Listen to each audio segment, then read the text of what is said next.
The janitors went home. In a recent podcast, a well-known management consultant and author Pat Lencioni blasted the 360-degree assessment tool, virtually tearing it apart. What would somebody say in defense of 360 feedback? Asks Pat Lencioni. And here I am. My experience with the tool has only been positive, and in the next few minutes I'll explain why my experience is positive, why it could be very beneficial for you and your team.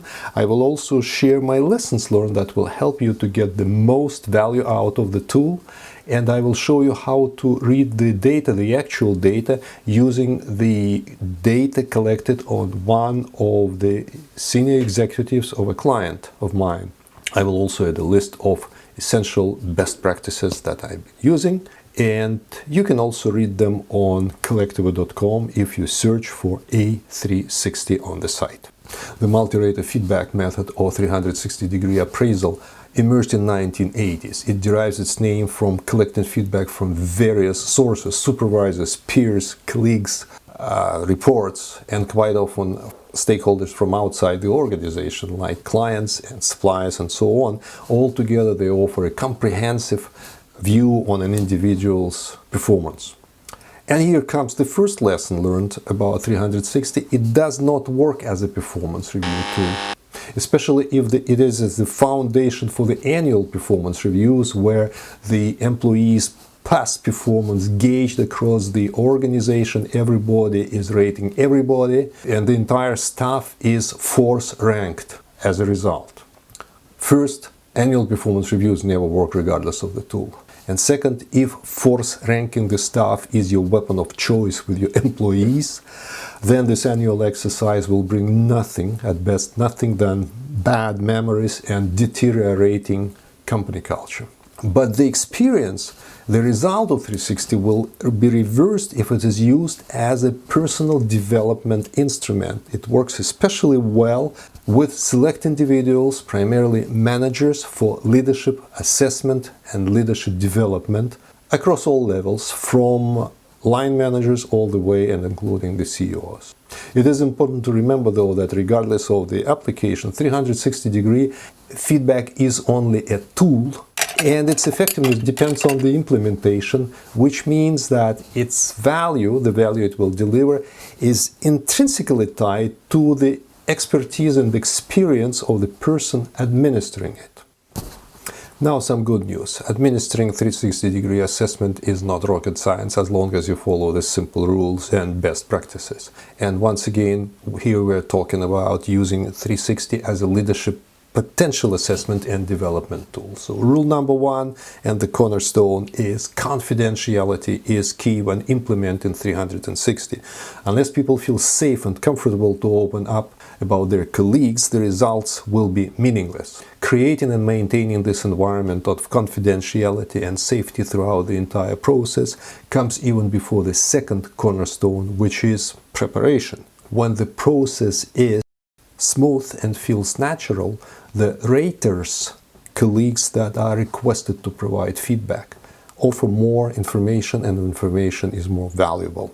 And the third cornerstone is make sure that the goal of the exercise is to show the ratee the best way forward, not to assess or penalize him.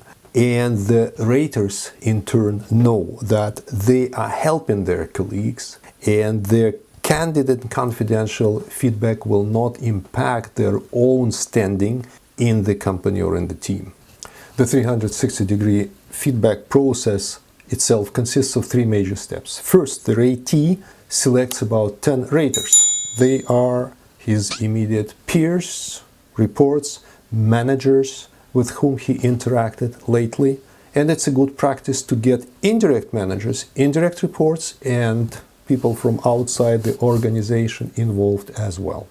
The raters answer a standard set of 15-20 questions provided by the administrator of the tool, and their confidentiality is once again reconfirmed. Finally, the collected data is analyzed by the administrator of the 360 and discussed with the ratee so that 2 or 3 development goals for the next period are determined, agreed upon, and documented. While managers of any level can technically administer this for their teams, outsourcing the process to a trusted consultant is highly recommended, especially if you want to ensure that the three cornerstones, preparation, confidentiality, and the goals for the next period, are in place. Plus, people tend to be more open with an outside person than with their own manager, or, which is worse, with an HR person that may be involved in the process. All responses collected during the 360 feedback are downloaded in Excel and sliced and diced by the administrator to determine the following: the ratee's strengths, which are reflected in the highest rated behaviors, the ratee's weaknesses or development needs, as we should call them, which are obviously the lowest rated behaviors, and the gaps between self-assessment and assessment provided by the 10 raters.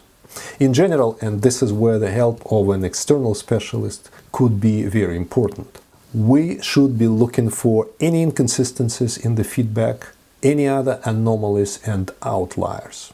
The output of the 360, and that's the ultimate goal and the management of the A360 success, is the plan forward, which is developed during the meeting between the ratee and the administrator, where they discuss the results presented in a one-page summary that I will share with you now. How to read 360-degree responses and analyze the data.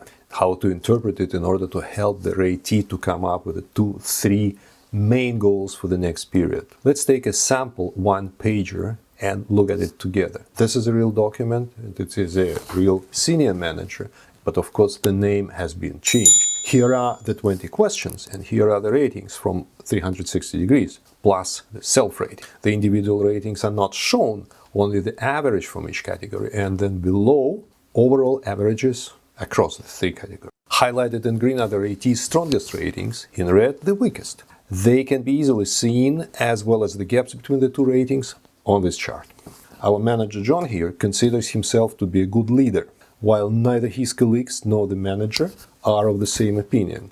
Thus, his self-reported or biased score is higher than average reported or honest score. In general, biased score is almost always higher. We like ourselves. That's human psychology.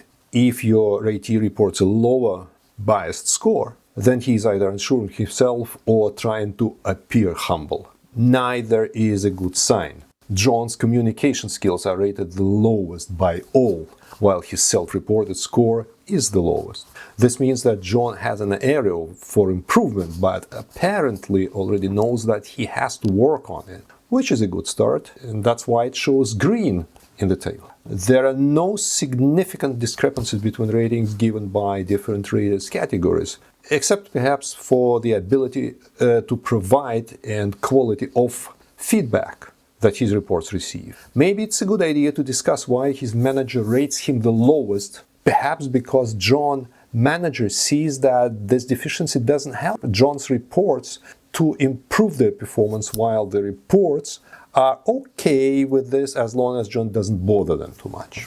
Another output of the assessment that is often worth looking at is the highest and the lowest rated individual question, not the category question.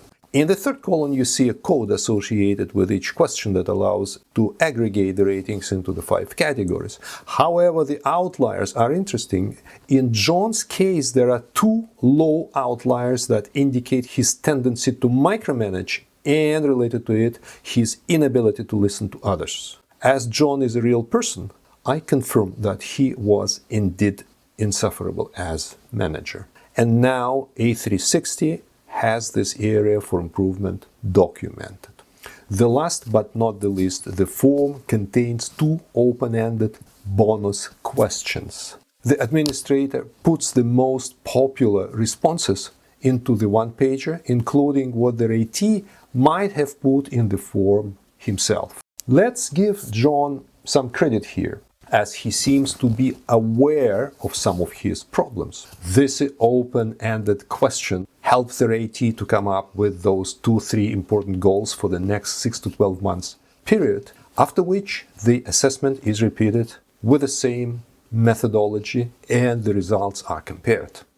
That's pretty much the entire science and magic behind the A360. You may find a more detailed description of these practices and rules on collectiva.com. And if you follow this advice, the 360-degree assessment exercise will bring a lot of value to your team, will improve your performance, and leave no bad aftertaste. Let me know how it goes.